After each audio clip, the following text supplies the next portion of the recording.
అనగనగా ఓ గ్రామంలో సుఖీరాం, దుఃఖీరాం అనే ఇద్దరు అన్నదమ్ములుండేవారు. సుఖీరాం నేను అన్నదమ్ములమే, అయినా మా ఇద్దరి జీవితాలకు పోలికే ఉండదు. సుఖీరాం బాగా సంపాదిస్తున్నాడు, కష్టపడతాడు, సంపాదిస్తాడు. అదంతసేపు నా ఆలోచనలో ఏ ఒక్కటి ఫలించినా నేను ధనవంతుని అయిపోను. నేనిప్పుడు గొప్ప ధనవంతుణ్ణి. దుఃఖీరాం తన దుకాణం నుంచి బయటకు వస్తూ ఓ చిన్న వస్తువు తగిలి కింద పడతాడు. ఇదేంటి, ఏదో దీపం లాగుందే. అంతలోనే అతనికి తన తండ్రి చెప్పిన విషయం జ్ఞాపకం వస్తుంది. నాన్న నన్ను, నా సోదరుడు సుఖీరాంను ప్రతిదీ మా ఇద్దరిని సమానంగా పంచుకోమన్నాడు. కానీ ఇది నాకు దొరికింది, అందులోనూ నా ఇంటి పరిసరాల్లో దొరికింది కదా, కాబట్టి ఇది నాదే. ఈ దీపంలో ఏదో మహిమ ఉండే ఉంటుంది. ఇందులోంచి జీని వస్తే బోల్డన్ డబ్బు కావాలని అడుగుతాను, ఇట్టే ధనవంతుని అయిపోవచ్చు. ఈ విషయాన్ని దాచిపెట్టాలి. జీనీ, జీనీ ఎక్కడున్నావు? బయటికి రా, వచ్చి నన్ను ధనవంతుని చేయమ్మా.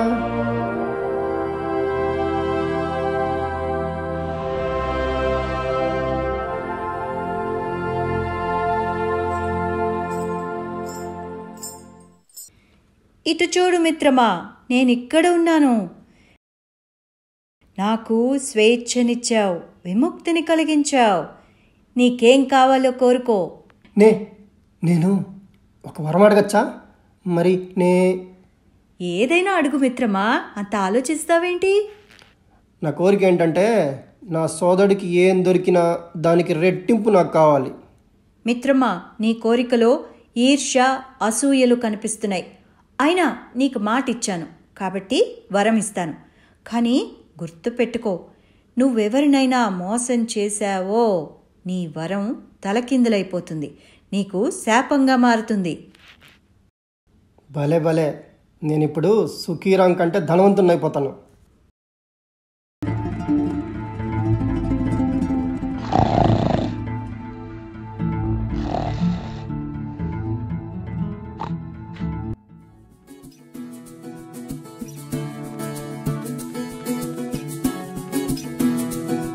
దుఃఖీరాం కళ్ళు తెరిచేసరికి మంచం చుట్టూ 6 కోళ్లున్నాయి.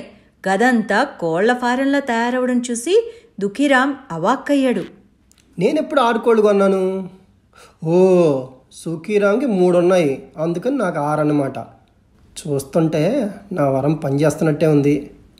సుఖీరాంకి 4 ఆవులు, అందుకే నాకు 8 వచ్చాయి. అతనికి 3 కోళ్ళు అంటే నాకు 6. నేనే అతనికంటే ధనవంతుని ఇప్పుడు. సుఖీరాం 2000 సంపాదించుంటాడు అయితే, అందుకే నాకు 4000 వచ్చాయి. బాలే, ఏ మాత్రం కష్టపడకుండా సంపాదిస్తున్నాను.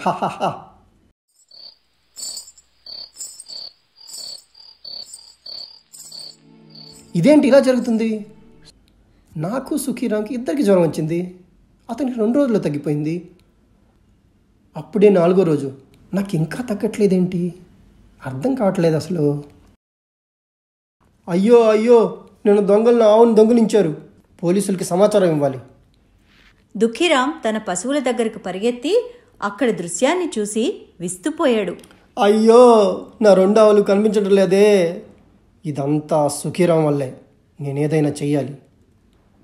దుఃఖీరాం సుఖీరాం ఇంటికి వెళ్ళి అతని 2 ఆవుల్ని తీసేసుకున్నాడు. ఇవి నావి, సుఖీరాం నష్టపోతే నేనెందుకు నష్టం భరించాలి?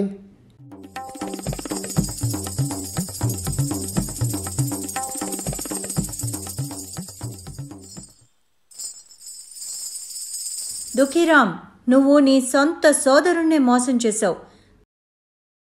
దొంగతనం చేశావు. నీకు శిక్ష తప్పదు సుమా. నా ఆస్తి నా బంగారం, నా దగ్గర మొత్తం 48 సంచుల బంగారం ఉంది. లెక్క చూసుకొని ఎక్కడైనా జాగ్రత్తగా దాచిపెట్టుకోవాలి.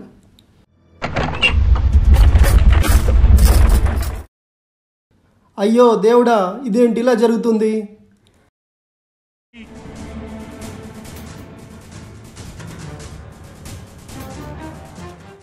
అయ్యో అయ్యో, నా సొమ్మంతా మాయం అయిపోయింది, అంతా అయిపోయింది, అంతా పోయింది.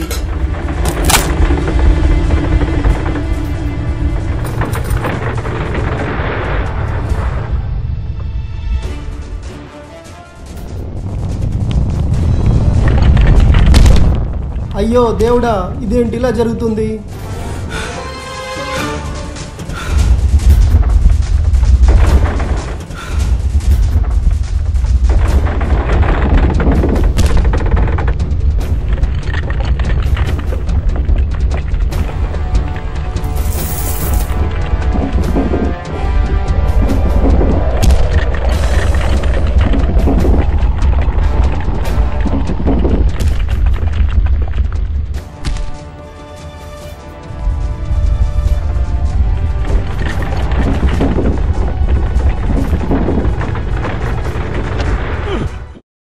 అయిపోయింది, అంతా అయిపోయింది, అంతా పోయింది.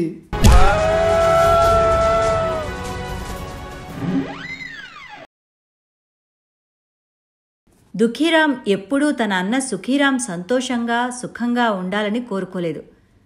కానీ సుఖీరామ్ తన తమ్ముడు దుఃఖీరామ్ కష్టకాలంలో ఉన్నప్పుడు సహాయం చేశాడు. అన్నయ్య, నన్ను క్షమించు అన్నయ్య. నీ ఎదుగుదల సంపాదన చూసి అసూయపడ్డాను, ద్వేషం పెంచుకున్నాను, మోసం చేశాను. అయినా నువ్వు నాకు సహాయం చేస్తున్నావు. నన్ను క్షమించు అన్నయ్య. నువ్వు నా తమ్ముడివిరా దుఃఖీరామ్. పద, ఇద్దరం కలిసి పనిచేసుకొని హాయిగా ఉందాం. ఇక అప్పటి నుంచి దుఃఖీరామ్ తన అన్నయ్య సుఖీరామ్తో కలిసి కష్టపడి పనిచేయటం మొదలెట్టాడు. దుఃఖీ కూడా సుఖీ అయ్యాడు, సంతోషంగా జీవించాడు. అసూయ కుటుంబాన్ని విభజిస్తుంది. ఐకమత్యం కుటుంబంలో సంతోషాన్ని పెంచుతుంది, సంపాదనను రెట్టింపు చేస్తుంది.